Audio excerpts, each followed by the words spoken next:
hundirlo, hundirlo en las redes sociales en diferido.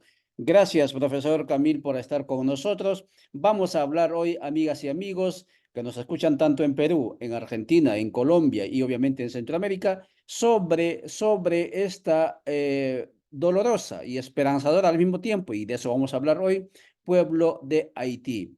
Conocemos de Haití prácticamente nada, decía yo al profesor Camil, Camille, porque el idioma, pero también el cerco mediático y además, ¿sí?, la intencionalidad geopolítica hace que de Haití solo conozcamos caricaturas, ¿sí? Gente de piel oscura, muriéndose de hambre, incapaces de gobernarse, de organizarse, y entonces más intervención extranjera y claro, el resultado de todo eso es lo que estamos viendo ahora. Profesor, por favor, salude a la audiencia y directamente iniciamos con usted a las 6:11. Adelante, por favor, profesor. Active, por favor, micrófono.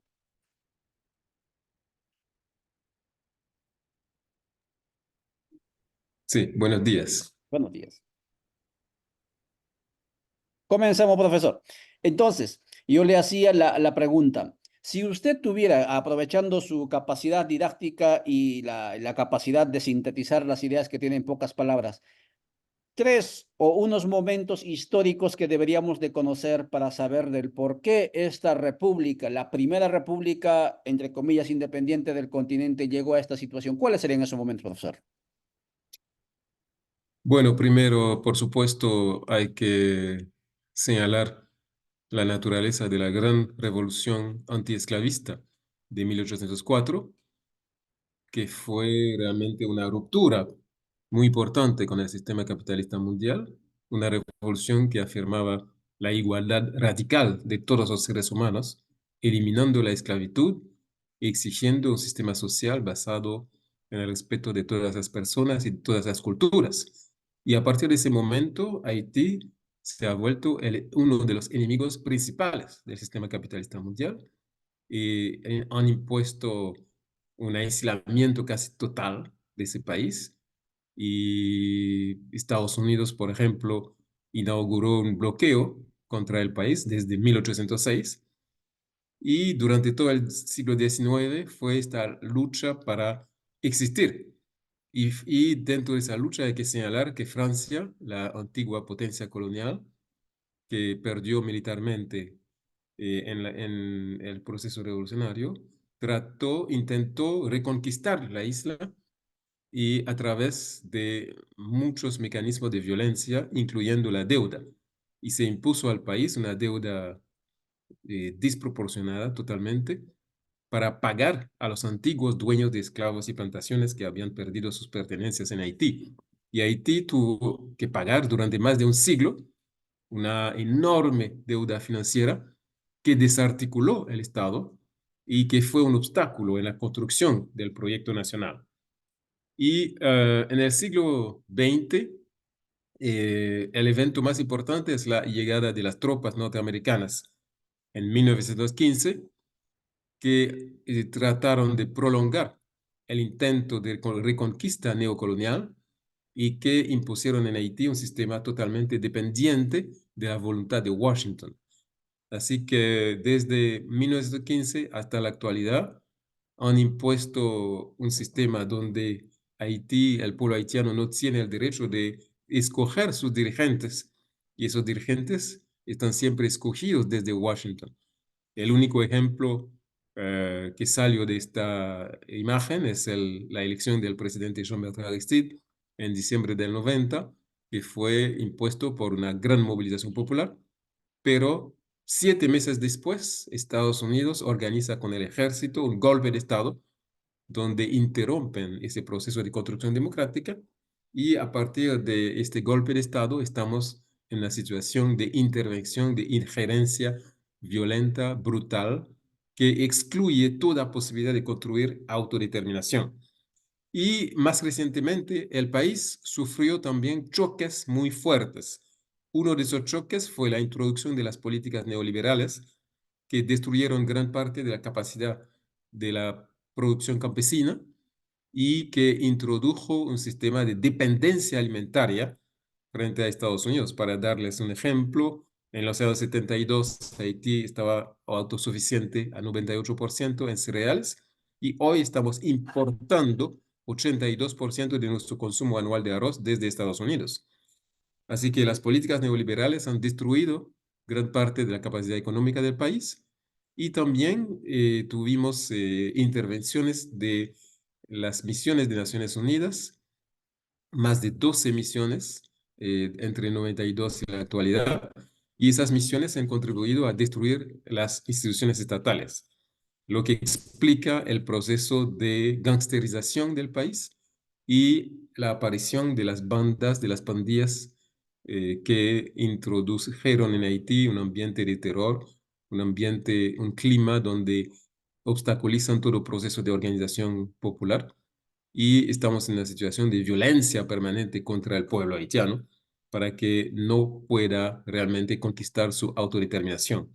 Y hoy están proponiendo una nueva misión militar que va a ser de nuevo conducida por Estados Unidos, pero van a utilizar países como Kenia y otros países del Caribe para realmente hablar, crear una retórica de solidaridad entre pueblos del sur, entre pueblos negros, pero es totalmente falso. Va a ser una intervención militar totalmente hegemonizada y controlada desde Estados Unidos dentro de la agenda imperial. ¿Cuál es la agenda imperial hoy? Es mantener en el poder un gobierno totalmente ilegal, ilegítimo, anticonstitucional, en la persona del primer ministro Ariel Henry, que fue designado por un tuit de, de Naciones Unidas, que no tiene ninguna legitimidad, y quieren cambiar la constitución del país para sacar de esa constitución todas las ganancias democráticas del pueblo y imponer procesos electorales totalmente controlados por la extrema derecha. Hay que señalar también que después del terremoto de 2 de enero de 2010, se aprovecharon de los efectos devastadores del terremoto para tomar control de todos los espacios estratégicos del país. Haití es una ilustración perfecta de lo que Naomi Klein llama capitalismo del desastre. Así que en la actualidad tenemos un enfrentamiento entre ese proyecto de reconquista neocolonial y la voluntad del pueblo haitiano de definir rumbos distintos para realmente inventar soluciones populares frente a la crisis actual. Y esto está eh, representado por los acuerdos que llamamos los acuerdos de Montana, donde más de miles de organizaciones políticas y sociales se reunieron para definir una transición de ruptura que permite realmente echar las bases para la continuidad del proceso de construcción que el pueblo haitiano quiere y que el pueblo haitiano ha manifestado muy claramente su voluntad de salir de la dictadura, de salir de la dependencia económica, política y financiera y de construir un país que sería a la altura de la gran revolución de 1804. Decimos que esta revolución no concluida, ¿no? Debemos seguir con esa revolución, pero para hacer eso hay que enfrentar la voluntad del imperio que, como saben, tiene intereses muy importantes dentro del Caribe, quieren controlar todo lo que está pasando en el Caribe y quieren hacer todo lo posible para impedir una eventual alianza política entre Cuba, Venezuela, Haití. Y es lo que está en juego. No solamente hay todo el racismo y la dominación sobre el pueblo haitiano, pero también hay un contexto geopolítico donde el imperio de Estados Unidos quiere mantener un control político total sobre el Caribe y sobre las islas del Caribe, y Haití en ese sentido es víctima de ese proyecto geopolítico de dominación y de exclusión total de toda posibilidad que el pueblo haitiano pueda definir su porvenir. Muchas gracias, profesor. Estamos conversando con el profesor Camille Chalmers desde Haití. Él es investigador, tiene bastante conocimiento de su país, sobre todo tiene la facilidad para transmitir esta información con el idioma, obviamente prestado, que es el castellano para el continente, pero al fin y al cabo idioma que entendemos y manejamos la gran mayoría. Profesor, centrándonos en el tema que planteaba usted, en el tema de la esperanza, de la capacidad organizativa de los pueblos, y en buena medida lo que dice usted supera, digamos, o desmiente todos esos clichés, esos prejuicios de que los negros no se organizan, de que son fracasados, no se pueden gobernar, etcétera, que usted lo ha dicho también en otras oportunidades.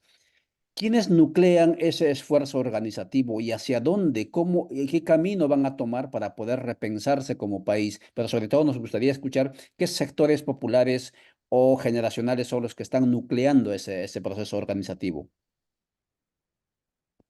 Bueno, uno de los esfuerzos más significativos es lo que llamamos el Frente Patriótico Popular, que es una agrupación donde hay partidos políticos de izquierda y movimientos sociales. Y uno de los actores más importantes es el actor campesino, nucleado a través de tres grandes federaciones campesinas presentes en todo el país, que son procesos de construcción que tienen ya más de 40 a 50 años y que no solamente representan una fuerza social importante, pero también una fuerza de propuesta, una fuerza que define propuestas concretas de prosperidad, pro- propuestas concretas de agroecología, ¿no? Y propuestas concretas contra la dominación capitalista. Y en ese sentido, el sector campesino ha jugado un papel clave en la resistencia del pueblo de Haití y fue también el blanco privilegiado de las políticas de sometimiento y de agresión del imperialismo, ¿no? Durante la ocupación militar de nuestro territorio en 1915, asesinaron a más de 30.000 campesinos en una guerra sucia donde utilizaron todos los métodos para realmente eliminar las organizaciones campesinas. Pero a pesar de eso, la resistencia sigue y hoy no solamente el movimiento campesino está en el centro de la resistencia, en el centro de la defensa de de las propuestas alternativas, pero más recientemente este sector campesino ha creado un instrumento importante que es una escuela de formación política que reúne a los principales dirigentes de los movimientos de base para realmente hacer una formación política profunda donde los dirigentes toman conciencia de lo que está en juego a nivel mundial y entienden la crisis actual del sistema capitalista, entienden el proceso de transición hegemónica que estamos viviendo a nivel global y hacen la conexión con la resistencia del pueblo haitiano y la necesidad de mantener esa resistencia firme y de seguir construyendo.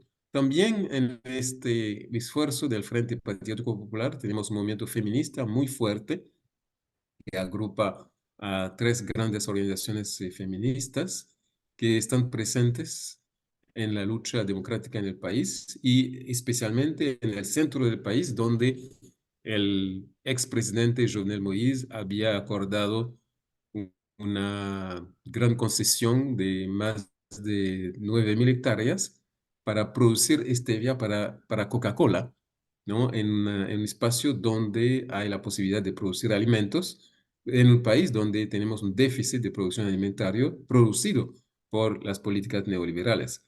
Así que el movimiento feminista, incluyendo por ejemplo la SOFA, Solidaridad de las Mujeres Haitianas, juega un papel clave. También hay organizaciones de jóvenes, organizaciones de estudiantes, organizaciones de barrios populares, organizaciones de artistas que componen ese esfuerzo del Frente Patriótico Popular y que tiene una clara lucidez política, no solamente para articular la resistencia a nivel nacional, pero también para conectarnos con la resistencia más amplia de los pueblos latinoamericanos frente a los intentos de recolonización imperial. Muchas gracias, profesor Camil, por esta descripción de los actores sociales. Así es que, amigas y amigos, son las 6:25. Les habíamos prometido que mostraríamos esperanzas bajo las cenizas del sufrimiento constante de aquel aguerrido pueblo de Haití, y ahí está la constatación, lo que dice el profesor. Hay fuerza, hay esperanza, hay movimiento, y por lo tanto, entonces hay posibilidad de seguir avanzando en esta historia con todo lo que él nos ha contado. Profesor, para ir cerrando con esto, eh, como parte de este pueblo de Haití y con estas esperanzas, ¿qué espera usted y también qué espera Haití, no solo de las llamadas repúblicas bicentenarias del continente, pero sobre todo, y hablo yo como parte de los pueblos también subalternizados del continente. Porque amigas y amigos, especialmente los de Guatemala, escuchen bien, cuando en el 2004, si mal no recuerdo, profesor lo dirá, fue los cascos azules, y esa comitiva internacional de los militares. Guatemala también fue llevando el cólera, ¿sí? Y ese cólera que llevó digamos, presencia internacional, mató, algunos dicen 30.000, otros dicen 40.000, nadie sabe cuántos hermanos haitianos fueron asesinados por esta presencia, digamos, de las Naciones Unidas. Pero esa es la triste y dolorosa historia. Profesor, ¿qué espera Haití de los pueblos del continente? Muy importante lo que señalas, porque realmente hay una internacionalización de la crisis haitiana desde el imperialismo, instrumentalizando las tropas de América Latina, como lo hicieron con la MINUSTA y con la presencia de incluso un dirigente guatemalteco, ¿no? Edmond Mulet, que fue representante del secretario general de Naciones Unidas y que han hecho crímenes contra el pueblo de Haití. Así que es muy importante producir una narrativa que desmiente a la narrativa dominante que no permite realmente entender lo que está pasando en Haití. Y nosotros estamos muy interesados en la construcción en Haití de brigadas de solidaridad, como ya existen actualmente dos brigadas importantes, la Brigada América Cubana, que está en Haití desde 1998 y que obtuvo resultados muy importantes en la salud pública, y una brigada chiquita, pero importante también, del Movimiento Sin Tierra de Brasil, que trabaja junto con el sector campesino en la reforestación, en la salud popular, y donde militantes, ¿no?, vienen a trabajar codo a codo con el pueblo haitiano para afianzar la resistencia y la construcción de las alternativas populares. Así que brigadas de solidaridad concreta, brigadas, por ejemplo, para ayudar a las organizaciones feministas a reconquistar las tierras acaparadas por las transnacionales, y brigadas para ayudar a Haití a luchar contra los proyectos de megaminería, porque en Haití hay recursos importantes, recursos minerales importantes, de oro, de titanio, de litio, etcétera, y hay todo un proyecto para realmente la introducción de grandes multinacionales canadienses, norteamericanas y australianas para explotar esos recursos minerales en Haití y en República Dominicana. Por ejemplo, en la frontera norte hay un yacimiento importante de oro y de titanio, donde hay más de 8 transnacionales interesadas, y por eso alimentan el caos en Haití para poder facilitar un contexto que permite una sobreexplotación de esos recursos, y excluyendo, por supuesto, al pueblo de Haití de toda posibilidad de beneficios. Y son, como sabemos, esas explotaciones tienen consecuencias devastadoras en términos de destrucción de la agricultura, destrucción de la salud pública, y también aumentando el éxodo y la migración hacia afuera en condiciones donde los trabajadores haitianos son sobreexplotados, con una especie de reproducción de la historia de la trata contra los negros africanos antes de la revolución. Así que solidaridad, información constante y conexión con los esfuerzos de resistencia de Haití contra la megaminería, contra el control del sistema político, contra las elecciones fraudulentas. Por ejemplo, en la agenda actual del actual primer ministro, quiere organizar elecciones para asegurar que la extrema derecha mantenga el control político, como lo hacen desde el 2010, a través de elecciones totalmente fraudulentas, donde Estados Unidos impone quién es el presidente de Haití, y muchas veces contraria a la voluntad expresada por el pueblo haitiano en las urnas.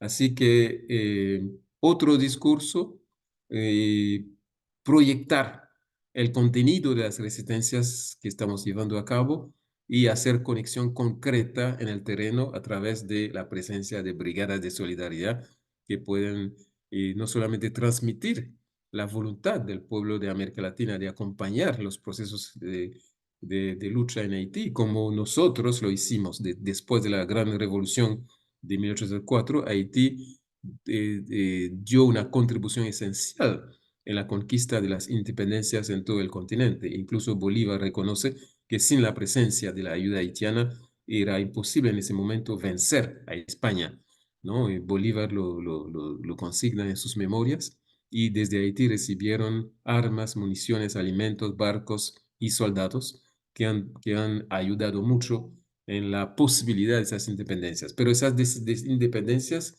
fueron limitadas porque los estados construidos no han ido hacia una revolución social. En Haití hicimos no solamente una revolución antiimperialista cortando los lazos de dependencia con las potencias europeas, pero hicimos una revolución social, eliminando la esclavitud y tratando de crear otro tipo de relación social dentro del país. Muchísimas gracias, profesor Camille Chalmers, por este tiempo que usted ha dedicado con nosotros. Por supuesto que sí, acogemos sus inquietudes personalmente. Necesitamos enlazarnos, necesitamos conectarnos y sobre todo utilizar todos los aparatos que el sistema nos pueda permitir a nivel tecnológico para mostrar esto que está ocurriendo en Haití. Y otra vez, no es caricatura de negros, morenos, incapaces de gobernarse, sino es cuestión de que se los deje caminar sobre sus propias piernas, porque así pueden hacerlo, porque lo han demostrado. Y por cierto, esto es una venganza histórica de los blancos, y esto hay que decirlo, y nosotros no nos vamos a cansar. Profesor, muchas gracias por tu tiempo, y gracias también, amigos, por estar con nosotros.